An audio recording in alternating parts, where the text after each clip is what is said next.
최근 중국의 군사계에서는 한국 K9을 중동이나 기타 동남아에 수출을 금지해야 한다면서 한국의 K9 자주포가 전세계 점유율 1위를 굳히는 모습에 대해서 크게 비판하는 모습이 나옵니다. 물론 중국은 자신들이 전세계 방산 점유율 4위이기 때문에 한국이 치고 들어오는 것에 대해 안 그래도 경제가 어려운데 자연스럽게 한국을 경계하는 모습이라고 할 수 있습니다. 그런데 알고 보니 중국의 속내가 드러났으며 한국 때문에 매우 치명적 상황을 맞는다는데요. 왜 그러한지 이에 대해 살펴보도록 하겠습니다. 중국은 경제 위기를 맞고 있는 뒤에는 더욱 내부의 질서가 혼란해지고 있는 상황인데, 이 때문에 중국은 시선을 중국 내부에서 바깥으로 돌려야 하는 상황이 임박해 있습니다. 실제 중국 인민들의 불안이 극도로 고조화되면서 사회가 혼란해지고 있는 시점인데요. 젊은이들은 직장을 구하기가 어렵고 시진핑 국가주석은 농촌에 가서 일하라고 말했습니다. 중국의 명문대학인 칭화대나 푸단대학 등 2023년엔 중국의 최고 대학 취업률도 15에서 20%로 조사됐고, 이는 더딘 경제회복과 중국인 자산의 80%를 차지하는 부동산 장기 침체의 영향으로 작년 6월 중국의 청년 실업률은 21.3%를 기록, 역대 최고치를 기록했으며, 당국은 이후 청년 실업률을 공개하지 않고 있는 등 중국 내부의 불안이 확산되고 있는 것입니다. 이러다 보니 중국은 안 그래도 대만을 침공할 준비를 오랫동안 공들여 왔다가 이제 더욱 가속화된 상황인데요. 그런데 여기서 중국의 문제가 있는데 바로 인도이며 인도와 국경을 닫고 있다는 것이었습니다. 중국과 인도는 사이가 좋지 않은 것으로 유명하며 언제든 인도가 무슨 일을 꾸밀지 모른다는 것이요. 또한 중국은 매우 당황하고 있는데 최근 중국은 인도에 수년간 공을 들여놓은 상태였기 때문입니다. 특히 우크라 전쟁 시즌 동안에 인도가 보여준 모습은 중국과 함께 레드팀에 가까운 모습이었으며, 중국은 이에 인도에 적극 유화 제스처를 보냈고 인도의 행보도 이에 부응하는 듯 했습니다. 그런데 왜 갑자기 한국을 통해서 중국의 빈집털이를 한다는 말까지 나오게 되었는지와 최근 인도의 행보는 무엇이며 왜 중국은 인도를 믿었다가 이런 사태가 나왔는지 궁금한데요. 우선 인도의 경우에는 최근 민주진영임에도 불구하고 각종 도발 행동으로 구설수에 오르고 있습니다. 그 주된 이유로 인도는 인구가 중국 이상이라는 말이 나올 정도로 15억 인구 대국인데, 이러다 보니 정치 체계가 매우 독특하고 외교 역시 예측할 수 없는 방향으로 튀고 있는 것입니다. 많은 인구를 먹여 살리고 불만을 잠재우는 것은 인도 정치인들이 제1순위로 고려해야 하는 것이죠. 안 그래도 코로나로 인해서 인도는 지난 1, 2년간 그야말로 최악의 피해를 본 국가 중 하나입니다. 그런데 이제 공급망의 위기가 왔으며 또한 러시아 사태로 인해서 인플레의 공포가 치닫고 있는데, 여기서 즉각 인도 내각은 이러한 것은 인도인들의 일상적인 삶을 위협한다며 특단의 조치를 취합니다. 인도는 당장 주식으로 쓰이는 밀을 수출 금지시키고 국제 곡물시장 가격을 폭등하게 했습니다. 우크라이나에서도 밀 출하량이 줄어들고 전 세계적으로 식량 보호주의가 확산되는 이유도 있었지만, 인도는 세계 2위 밀 생산지이기 때문에 이러한 행동은 후폭풍이 오기 마련인데 개의치 않고 실행한 것입니다. 또한 인도는 이러한 비상사태가 오니 미국을 쩔쩔매게 하는 국면이 지속되고 있습니다. 미국의 목표는 서방들과 민주진영이 힘을 합쳐서 러시아 돈줄을 끊어버리고 힘을 빼놓는 것입니다. 그러나 인도는 러시아의 유조선을 비롯해서 각종 서방의 제재 물품을 마음껏 수입하고 있는 것입니다. 미 싱크탱크 등에서는 인도가 러시아의 생명줄을 연장시켜주는데 한 역할을 하고 있다며 불만입니다. 하지만 미국이 인도가 쿼드라고 해서 러시아를 제외하라며 설득할 방법은 거의 없어 보입니다. 국제 정세로 보자면 쿼드의 출범은 사실상 타겟이 러시아가 아니고 중국을 겨누는 상황이기 때문입니다. 러시아가 일으킨 건 우크라이나와 유럽의 위기이지 인도태평양 전략에 직접적 영향은 끼치지 않습니다. 물론 이것이 트리거가 되어서 중국이 태평양 패권을 장악하려고 대만부터 침공할 가능성도 제기됩니다만, 중요한 것은 인도는 쿼드의 목적인 중국 견제를 이전보다 훨씬 강화하고 있다는 점인 것입니다. 인도 국방부는 자국 군대의 80% 이상을 러시아산 무기로 채워 넣으며 중국을 타겟으로 움직여왔습니다. S-400 등 러시아의 지대공 미사일을 구매할 때는 미국이 패트리어트를 구매하라며 반대했습니다만, 인도는 공급이 느리고 가격이 비싸다며 러시아산 지대공 무기를 도입하며 현재도 중국 국경에 배치 중이죠. 일면 뭐로 가도 서울만 가면 된다는 식으로 미국도 어쨌든 최종 목적은 중국이기 때문에 그 과정은 골치가 아프지만 그냥 참고 있는 것이며, 인도는 마이웨이, 미국에 방해하지 말라는 것입니다. 방산품마저 러시아산을 잔뜩 구매했는데 원유나 천연가스를 구매하는 것은 일도 아닌 것입니다.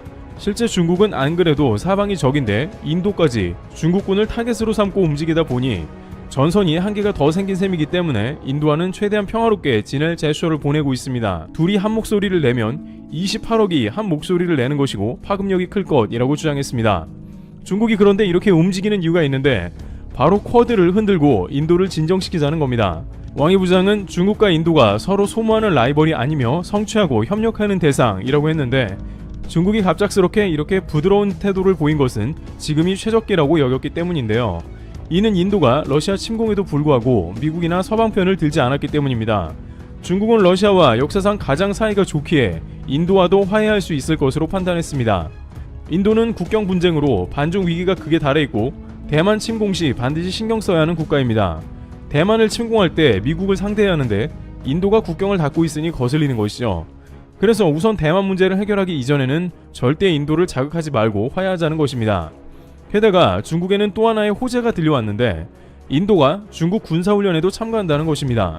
러시아 국영 타스 통신에 따르면 인도는 이미 중국과 러시아 공동 군사훈련에 참여했습니다. 이 훈련의 주체는 러시아와 중국인데, 이 중에 중국은 사상 최초로 6회 공군을 모두 파견하며 사실상 이 훈련을 주도하는 상황에 인도가 전격 참여하면서 힘을 실어준 것입니다. 이것에 대해 블룸버그 등 복수의 미국 매체는 인도 때문에 판도가 바뀌었다고 분석하고 있습니다.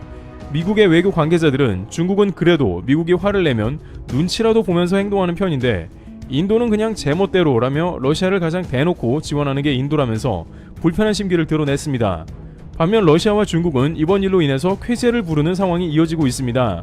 러시아나 중국이 미국을 대항해 자신들의 세력을 만들고 싶어하나 그럴듯한 동맹국이 없었고, 대부분 아프리카나 구소련 국가, 일부 중동 국가 등 약소국들에 지나지 않아 탄력을 못 받았는데, 이번 훈련에 인도가 참여하게 되어 중국도 환영하면서 인도와 한 팀이 될 수 있다 본 것입니다. 또한 이 일로 인해 이란을 비롯해 일부 반미 노선을 타는 국가들도 러시아 측 합류가 가속화될 수 있어 인도태평양 쿼드 군사 동맹체에 가입된 인도의 이번 행동이 도마 위에 오르게 된 것입니다. 중국은 즉각 이 일에 대해 박수를 보내면서 인도 때문에 안심할 수 있게 되었다고 하는데, 일부 채널에서는 중국과 한 배를 탔는데 적어도 군사적으로 무슨 문제가 있겠냐는 것입니다.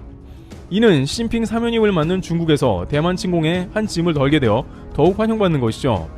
그런데 중국이 이렇게 생각한 것은 인도를 반은 알고 반은 모르는 행동이라는 의견이 등장했으며, 특히 한국과도 연관이 되면서 중국이 제대로 당했다는 말이 나오고 있는 상황인데요. 우선 앞서 왕이 외교부장이 인도에 다녀간 직후 중국에서는 대단한 외교 성과라고 발표했습니다. 그런데 그 다음 주 인도 매체에서는 대체 중국이 왜 왔냐는 취지의 보도가 이어졌습니다. 인도 매체 더 힌두는 의문만을 남긴 만남이었고, 인도 정부는 중국을 거절했다고 보도했습니다. 인도 내각에서는 국경 문제가 제대로 해결된 것이 하나도 없다며 불만을 드러냈습니다. 그러더니 급기야 최근 인도 국방부의 발표에 중국이 깜짝 놀라는 국면이 등장해버린 것입니다. 인도 복수의 매체에 따르면 인도는 히말라야 국경에 탱크를 배치하는 데 큰 어려움을 겪고 있었습니다. 기존의 탱크들은 크기가 커서 히말라야 산맥을 통과하는데 난관이 있었으며, 이 때문에 중국과의 국경 싸움에서 밀리게 되는 결과로 이어져 이에 대한 해결책을 모색하고 있었던 것이죠. 또한 중국의 탱크는 첨단 장비를 장착해 인도를 쉽게 저지할 수 있다는 분석이 이어졌습니다. 중국 GTQ-15는 경전차로 쉽게 산을 통과했고 인도군 위치를 파악할 수 있다는 것이었습니다. 반면 인도군의 T-72는 45톤이 넘는 중량이 나가 애초에 산악에 큰 어려움을 겪고 있었던 것이죠.